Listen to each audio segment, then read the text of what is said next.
Alright guys, welcome back to Formula 1 news. We have a three-way title fight going into Abu Dhabi. Max Verstappen wins the Qatar Grand Prix after McLaren absolutely gifted him this race after a horrendous strategy decision earlier in the race, which just made Piastri and Norris absolutely furious with the outcome of today's Grand Prix. For Lando, a horrific Grand Prix in many respects, not the pace of his teammate at all. His confidence may well be in a difficult position to recover over these next few days, but he is still effectively where he started. P3 next weekend gets him the championship, but Max and Oscar and McLaren have made that far more challenging than it needed to have been. Loads of drama today. Very much intrigued to your thoughts in the comments. Hit the like button if you enjoy. Subscribe if you're new as always. Remarkably enough, it's not like this was a good race, because Qatar and these cars, it doesn't go together very well. But in terms of storylines, oh my god, you couldn't write this stuff. The script writers have cooked this story to an unbelievable degree. 2021, the last time we had a title decider go down to Abu Dhabi. This time there are three drivers all still in the fight. Lando will remain the favourite, but wow, there's a lot to talk about today. Max was asked after yesterday, what do you need to win? He said they need a bit of luck. Everyone was expecting mass terrorism into turn one. And when that happens, usually it doesn't end up happening. I thought what happened in turn one was pretty inevitable. And also Lando recognised that if he just came third today, he was eventually fourth. But if he came third behind Oscar and Max, then all Lando has to do in Abu Dhabi was to come third. Now, he came fourth today after some very interesting drama with Kevin Antonelli that we'll discuss towards the end of the video.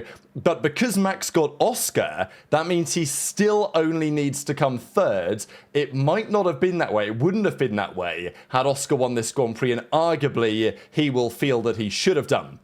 So Max yesterday was promising war at turn one. I've got nothing to lose. I'm going to go for it. Alonso even said, I expect some contact at the front in turn one. Remarkably enough, Alonso was actually a critical player today for the McLaren side of the story. There was also a lot of talk going in about the laps. What laps are important, the importance of lap 32, the importance potentially even of lap 7, and we'll get on to that in a second because you genuinely couldn't have written the script quite like this. Now, notably before the Grand Prix began, Verstappen changed his power unit. They had the new power unit since Brazil. They've obviously run it very hard. Like in qualifying yesterday, Max was 3 kph quicker than anyone on the straight. So, and of course that's downforce related to a certain extent, but it was pretty clear looking at Lando Norris's car today, his engine hasn't got much more left to give towards the end of this Grand Prix and the end of this season. So Max, though, they changed his engine, and Van Haren says that actually the newest one that they've used, they've got some possible reliability concerns about it, and they don't want any issues. So they've gone for an older one that they're comfortable is okay. What are they going to use for Abu Dhabi? It's a very interesting question. They may feel like they need to take the risk in Abu Dhabi with the newer engine that they didn't use today, but in the end, it didn't matter thanks to McLaren. I mean, look, they may win both championships this season. I think that Lando or Oscar, whoever wins it, Oscar had a great stint earlier in the season and really delivered when the pressure was on this weekend. Lando has genuinely been very consistent for the majority of the season, has had a few excellent Grand Prix, and now the pressure's really on. He's faltering a bit, as you would expect. Let's be honest, the same happened to Max, as we know, back in 2021. He did eventually get over the line. If either Oscar or Lando win it, they will be deserving champions based on the seasons that they have had individually. Max will absolutely be a deserving champion if he goes on to win, but I don't think a McLaren are a deserving team. Yes, the engineers back at the factory are, but I don't think McLaren deserve both championships this season with the way that they have performed. The fact that Max is still even anywhere near is an embarrassment, frankly, for the way that they have executed this season, and today was just another example. So Max was on the best side of the track. He was going to get the slipstream from Piastri. Max knew today that if he finished behind Lando, his title bid was over. So I think what happened into turn one was very predictable, that Max got the better launch on the better side of the track. He got the slipstream of Oscar. Oscar didn't really try to help Norris with the slipstream or anything. Max got into seconds. And Norris knew that, okay, whatever, he can lose that position to Max. He probably felt like he was always going to. The risk for Lando was not that he got crashed into at turn one. The risk, I thought, was that as they go through turn 1 into turn 2, if Norris tries to go alongside Max, Max is going to push you off the road into the gravel at turn 2 on the exit, and that was what Norris could avoid. So I always felt like Norris was probably going to end up third here, but that was okay, right? Piastri wins, Verstappen second, Norris third. And after a couple of laps, it was business as usual. You can't overtake around this circuit. I don't know why they made the DRS zone shorter. It really is horrific, especially because such a high downforce. It's so difficult to follow through here. We saw, like one overtake really all day?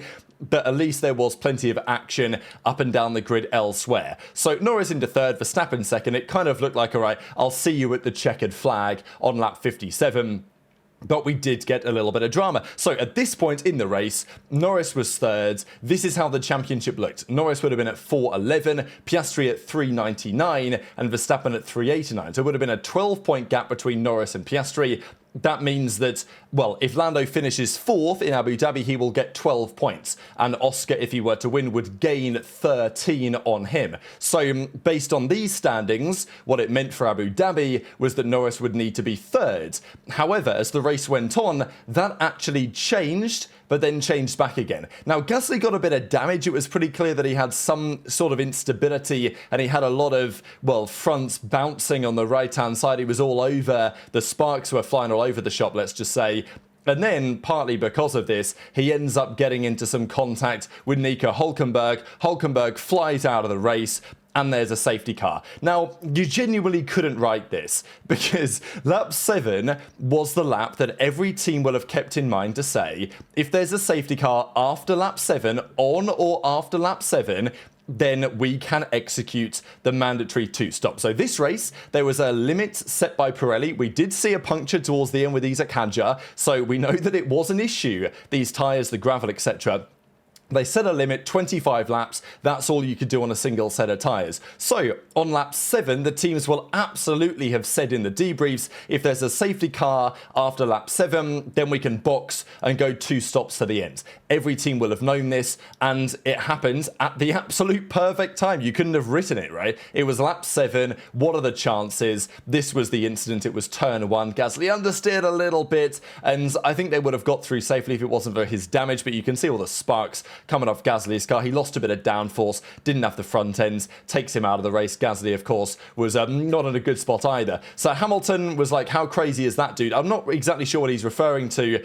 Maybe he's not very happy with the team, and of course Ferrari were a complete non-factor today. Didn't even see them, to be honest, in the race broadcast.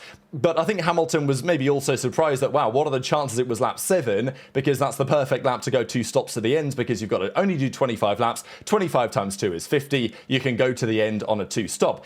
However, McLaren had other ideas. And this actually was a total shock to me, because I thought it was so obvious, right? You've got to do a 2-stop. You can take one of the stops right now under safety car conditions. You can then do 2 25-lap stints to the end. And yes, the race would have been incredibly boring if that happened. So thank you, McLaren, I suppose, for making things interesting. But also it was a no-brainer. Everyone else did it, right? Like, why would you stay out? If you stay out, it's a full safety car, not a VSC, full safety car. You stay out, the guy is going to be right behind you, i.e. Max Verstappen, with only 1 stop still to go. And yeah, McLaren can say on the radio, oh, well, it gives us some flexibility. What do you mean flexibility? Well, what are you going to do? You're still going to pit twice, and we know when you're going to pit pretty much. So there really was no advantage. Now, again, people were immediately confused. For some reason, it took Crofty quite a while to figure out that Max was therefore the heavy favourites. But, like, I think everyone knew on lap 8, once the dust had settled, that Max was going to win this race. Like, there was just no way.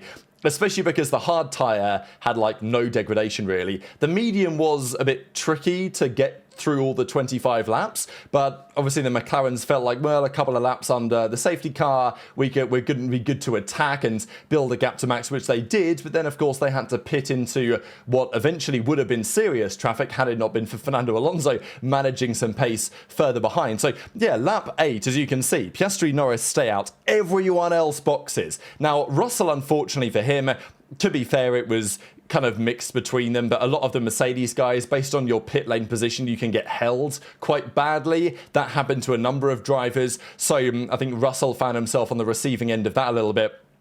Ocon actually stayed out briefly before getting a penalty for jumping at the start. So it was all going on, really. But Norris then said, well, we should have boxed, no? Like, why did we stay out? So this is when it comes to the questions as to why McLaren did this and whether this is papaya rules related. So, Piastri stayed out. I thought when he stayed out that Lando might box, and I think Lando should have boxed, to be honest. He should have just forced his way in there and said, no, this is what I'm going to do. But he didn't. He was told to stay out, and that's what he did. You know, good little dog. He stayed out. Whether he should have done, you know, I don't think he should have done, but that's what the team clearly was telling him to do. Now, had they boxed Piastri, Norris was obviously a couple of car lengths behind, but they would have had to double stack Norris, given their pit lane position as being at the start of the pit lane. He would have been held, right? So this is my theory on it, and maybe this is wrong, but I think McLaren felt that if they go for the double because if they pit Piastri, they have to pit Norris as well, right? Like, they can't not do that. But had they done that, Piastri probably gets away okay.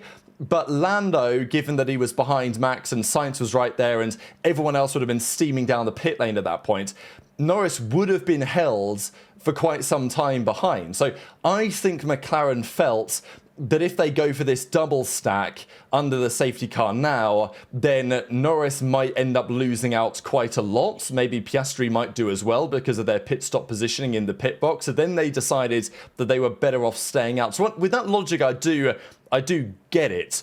But also, by doing so, they were absolutely giving up the victory in the Grand Prix, right? Like, Max was always going to win at this point. So I think that's why Oscar's especially annoyed. In the end, for Lando, it is interesting. Had they gone for that double stack, Lando would have been stuck with the cars streaming through the pit lane, I think. He might have got away with it. It probably still would have been the better strategy, all things considered. But I think that's why McLaren did it. I believe because they didn't want to disadvantage one of their drivers. And in doing so, I think they've costed Piastri the victory today, which he absolutely had under control on pure pace, and has absolutely changed the context of this championship, and frankly makes it even less likely that one of their drivers wins it. Fascinated as ever to hear your perspective in the comments below on why you think this happened. But anyway, therefore McLaren had made their bed. They had to just full send to lap 25 and then see what would happen from there. That's pretty much what they did. Norris, of course, in a bit of dirty air from Piastri. Piastri then disappears into the distance, and really, McLaren was saved here by Fernando Alonso, because they would have pitted into a horrific amount of traffic. But it turned out that Alonso was just managing pace enough, because he was in a great position there with an Aston Martin that was certainly not quicker than the cars behind. But, you know, Russell, this is the frustration about this track, right? Russell yesterday was P2 easily. Like, it was not even close. He was pretty close to Oscar in front, and he wasn't going to get overtaken by Lando behind. You know, easy P2 in the sprint. Today, Russell is stuck in P8 after some of the, you know, obviously not a great start to the race, and then the pit stop drama was problematic for him, but he's just got nothing he can do. He's just stuck in this train. There's nothing he can do. And this was hugely impactful. So we had, again, an Alonso train, which we can see here. Antonelli, Sainz. So again, Sainz and Antonelli, they nailed it in the pit stop phase. And Sainz especially, driver of the day arguably, but again, the conversation is being dominated by what happened at the front of the field. But because Sainz ended up where he did, and Alonso was building a gap, it really put them in a phenomenal position to capitalise. So this is what was happening further up the road. Piastri and Norris trying to build a gap, and it was in the end just about good enough for Piastri to come into the box. He came out ahead of Alonso in that train, and then the same thing happened to, well, Norris the next lap. Norris had a really big in-lap, and the team did a brilliant 2.2 second stop, and he just stayed ahead. So that was critical for Norris's race. His pace was not good today with respect to Piastri, but in that stint it was just good enough to hold on. And then it looked like, okay, right, it's going to be a 2-3. It's going to be Verstappen wins, Piastri, Norris second and third. McLaren have bottled it. But for Norris, it's not the end of the world. For Piastri, it's very frustrating because this weekend's he was like on it from start to finish. He was clearly the quicker McLaren driver. You know, after 4 months, he finally is actually back and beating Norris again on pace, which we've not seen for a long time. And, you know, if there was ever going to be a weekend it was going to happen, it was going to be here. Qatar, a track that has suited him and will continue to very well indeed. But it looked like, yeah, okay, they've got that locked up, but it should be okay for the McLarens to bounce back in second and thirds. Doesn't matter how bad your strategy is, if you've got a rocket ship, it's going to be fine. But that was not exactly how things went on. So lap 32 was the key lap to keep in mind. The reason I put up this picture of Russell here was just because to note that he was in this massive train where nothing would happen.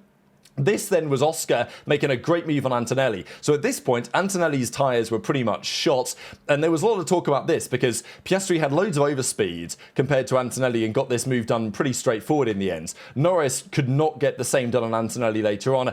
And I don't think that's necessarily because, Piastri was, yeah, he was way better than Norris, but it's much more to do with tyre offset. The hard tyres just didn't really have any degradation at the end of the race. The mediums absolutely did, and it meant that towards the end of this stint for Antonelli and even for Verstappen and Sainz, they were really slow, and, well, Antonelli comes into the box shortly afterwards. Had they gone, medium, hard, medium, then we would have had a different conclusion to the race, I think, and probably Lando gets third. But that's not how it went. There was a quick comment from Leclerc because lots of, again, track limits issues at that turn 10 entry that we saw yesterday.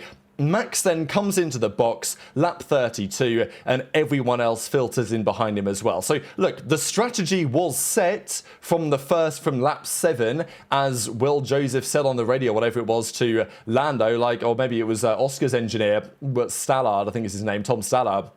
He told him, look, we've got the variation in the strategy. What do you mean? You still got to pit a couple of times. Don't really understand that one still. So the pit lane was absolute chaos. I mean, look at all this. All these guys in the pit.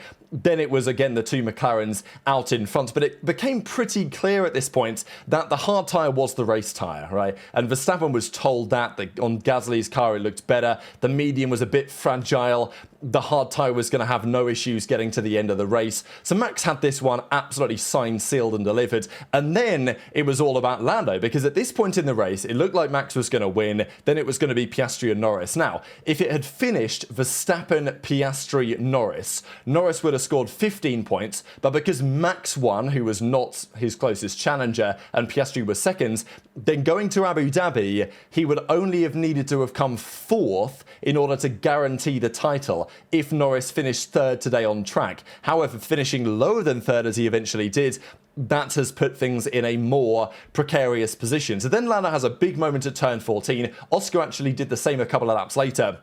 But he felt like he had a bit of damage in this, and frankly, I think he lost a bit of confidence from this as well. Then, all of a sudden, Max was right on his tail. To be honest, it actually looked like it was going to help out Oscar for some time, because Max was then right behind Lando, closing in massively. Obviously, he had more pace at that part of the race because the hard tyres were just indestructible, and Lando was nursing a little bit of probably his own ego and confidence after that moment. That it was a big moment, to be fair. He could have spun out of the race at that point very easily indeed, as well. Not spun out of the race, but spun out of contention, shall we say, at that point. And Verstappen was then stuck in Norris's dirty air, and it was even, in some sense, allowing Piastri to maybe claw back a small glimmer of hope in the Grand Prix. So Norris says, I've got damage. He came on the radio as well because he was getting told to manage his throttle inputs in turn 7, and he basically was like, I don't know what you mean exactly. I'm not sure I can actually do that. So, yeah, the championship leader was absolutely flustered today, and it shouldn't come as a massive surprise, right? Like, he's on the verge of winning his first championship with huge amounts of pressure, and after what happened in Vegas, I mean, look, in Vegas, if he'd have come second and scored the 18 points, this championship would still be over after today, but it was absolutely not. So Max was then closing in at this point. This was Oscar also having a similar moment at the same corner. And then they decided, okay, they could have left it to lap 50 and gone to the soft tyres, but they didn't have any brand new softs left. And the strategy then was to go onto the hards. And again, this is just an embarrassment, right? Like, Max has gone mediums for 7 laps, mediums, hards, 25 laps, 25 laps. McLaren have gone mediums for 25 laps, mediums for 18, and then hards for like 15. Like, evidently that's not the best strategy, is it? So, they've messed up in multiple ways here, even in terms of their predictions for what was going to happen towards the end of the race. So Max was away and gone. Again, Norris was struggling at this point, and he was struggling for pace. Sainz and Antonelli were just faster on the hard tyres behind. Again, had McLaren pitted for the hards on their second stint and done 25 laps on them, I think this would have been clear cut, but the medium was just a bit too precarious a tyre to try and do 25 laps on. And again, I think that was a mistake from the strategic perspective as well. We even saw that during the sprint yesterday, that there was quite a lot of degradation. So I was surprised by the decision to go towards the, the medium compound, as many of the teams and McLaren decided to do. Lando got a 2.7 second stop. Oscar got a 1.8 second, which was mega. And people were saying, oh, wow, that was so clutch.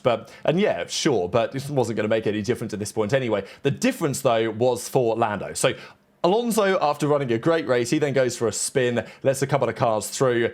Sainz is on the radio saying Norris is going to struggle to pass Antonelli, and I think that had it been a medium compound that these guys were on at the end of the race and Lando had been on the hard or the soft or the medium, whatever, he would have got the moves done. But the hard tyre, as I say, was practically indestructible, and it was always going to be a massive challenge. Ollie Behrman, by the way, he ran over, I don't know if the rear jack mad or something, he ran over something at a pit stop, got a 10-second stop and go, served it, and then went to retire the car, so that was another talking point.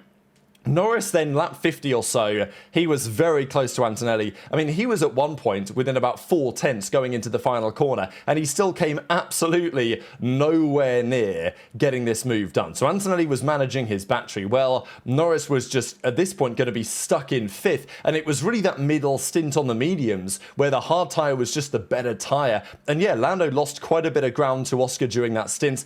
He lost about 3 or 4 seconds, which is pretty substantial. Again, if it wasn't for the Norris mistake, then he would have only lost a couple of seconds. So it's not like his pace was terrible, but it was critically bad at a crucial moment. And again, I think McLaren's strategy there was not optimal. If they'd have managed today better, even with Norris's relatively weak pace compared to Piastri, Norris would still have been 3rd, I think, today without any issues if McLaren handled that better. But they didn't. And when they did get him on the proper tyre on the hards, he didn't have that many laps to do on it, and the guys ahead were comfortably ahead. So Antonelli eventually, though, makes a critical error at a crucial moment. So on lap 54, I mean, it's not scripted, but like, you couldn't script it any better, right?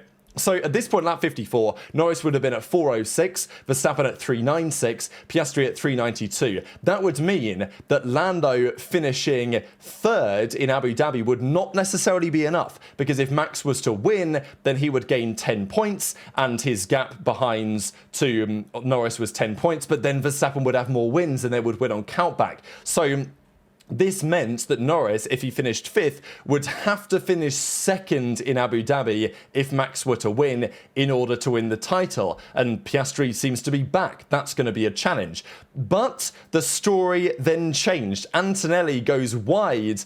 And Antonelli at turn 9 had a bit of a moment, and then at turn 10 had a big snap and ends up off the road. Look, he was doing a great defensive job against Lando here. He did a great defensive job at Brazil the other weekend.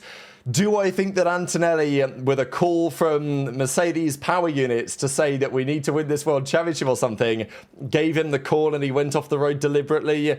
No, I don't buy that idea. I think he just made a genuine mistake while pushing hard. He just has a big snap of oversteer. Like, I don't think there's anything in that, but it was so critical, right, for the championship, because, Antonelli then comes back on the track, Lando disappears into the distance, and maybe would have had a decent go of getting Sainz in the coming laps as well, but being 4th then changes the game a lot, because now Norris is 12 points ahead of Verstappen, which means P3 is enough. If Max were to win, then he would gain 10 points on Lando, but that wouldn't be enough, right? Whereas it could have been the other way around. Now, had Piastri won this Grand Prix instead, then it would have again been a different story. But thanks to McLaren's antics, that was not the case. So anyway, Max wins the Grand Prix from Piastri. Sainz, I mean, look, phenomenal drive out of him. Again, because of the Alonso antics further back, he didn't really have that much competition, but for him to hold off Antonelli in the way that he did and the way the pit stops all worked out, just brilliant work from the Williams again. I mean, it was all about Albon in the first half of the season. Since then, it's all been about Sainz. So yeah, phenomenal job out of Williams, especially because they've not upgraded their car in about, like the last 8 months or so. Antonelli, Russell end up 5th and 6th. Then Alonso, despite the spin, does hold on to 7th. Leclerc, Lawson and Tsunoda in the end, rounding out the points. And, well, before any potential further dramas, once they check the plankware, right? I don't know about that. But Piastri says, I don't have any words. Because, look, I know that there was a lot of talk really going into this weekend about Verstappen versus Lando, really. But as I said before the weekends, especially going into Qatar, don't count out Oscar. Especially because the pressure was no longer on Oscar really going into this weekend. It wasn't long ago, all the pressure was on Oscar and Max. I mean, Max is not really going to be, he's going to be pretty immune to the pressure at this point. But it wasn't long ago that Lando was the outsider who the pressure wasn't really on, and he started to perform really well. Then over the last couple of weekends, Lando's been the one who the pressure's really been on. And, well, this weekend we saw the consequences. But it was so critical for Piastri because his championship bid is now in a really difficult position. He's now 16 points behind Lando. So if he wants to win the title, he's got to win. And then Lando would have to be 6th, right, for Piastri to win. So it does create some very interesting dynamics, I will say, going into next weekend. Let's say, in a hypothetical world, Max is winning the Grand Prix by a long way. Piastri is 2nd. Russell is 3rd or something. And Norris is 4th. What do you do if you're McLaren on the radio? I mean, I'm sure we'll talk about this in the coming days, and it's been a long video already, but I just wanted to throw it out there as some food for thought this evening, that in a hypothetical world where Piastri could drop back and allow Lando through, that would win the championship. But also, if you're Oscar running 2nd in that scenario, what if Lando crashes with Russell and Max gets a puncture? All of a sudden, you're now the champion. So you're going to ask him to do that with that possibility still remaining? Maybe you ask him on the final lap. I don't know. Things are going to get real hectic. The reality is that despite a very challenging weekend for Lando individually, just didn't have great pace today compared to his teammate at all, and Piastri probably deserving the victory on pace, McLaren messed it up. But Lando, he still has just got to turn up to Abu Dhabi and come 3rd. And if he's on the podium, he will be the champion. It absolutely could have been a worse weekend for Lando.